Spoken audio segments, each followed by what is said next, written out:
દારી તાલુકાના સરસિયા ગામ ખાતે જૂનાગઢવાસી શ્રી રાધા રમણ દેવના તાબાનું નૂતન શ્રી સ્વામિનારાયણ મંદિર મૂર્તિ પ્રતિષ્ઠા મહોત્સવ કાર્યક્રમની ઉજવણી કરવામાં આવી છે। સમસ્ત સત્સંગ સમાજ તથા સમસ્ત સરસિયા ગામ પરિવાર આ કાર્યક્રમમાં સંતો, હરિભક્તો, ગ્રામજનોએ મોટી સંખ્યામાં હાજરી આપેલ હતી।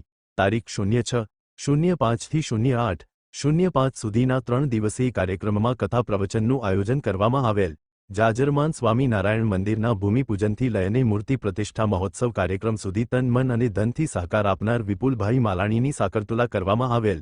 અહેવાલ જયેશ જેઠવા, ધારી। સરસિયા ગામે શ્રી સ્વામિનારાયણ મંદિર નૂતન મંદિર મૂર્તિ પ્રતિષ્ઠા પ્રસંગે 3 દિવસનો ભવ્યાતિ ભવ્ય આ આયોજન કાર્યક્રમ છે। ખૂબ લોકો ઉત્સાહથી 3 દિવસ માટે જોડાયેલા છે। આવતીકાલે છેલ્લો દિવસ હોય, પૂર્ણાહુતિનો દિવસ હોય, તે દિવસ નિમિત્તે એક મહારક્તદાન કેમ્પનું ભવ્ય આયોજન રાખેલું છે। ખૂબ મોટો ગ્રામજનોનો ટાર્ગેટ છે।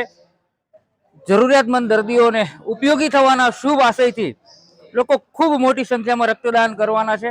આવો સૌ ગ્રામજનો, સૌ હરિભક્તો, યજમાનો, ગ્રામજનો, ભાઈઓ અને બહેનો, આવો સૌ સાથે મળીને કોઈને એક નવું જીવતદાન દેવાના આ શુભ પ્રસંગમાં આપણે સૌ સાથે જોડાઈએ।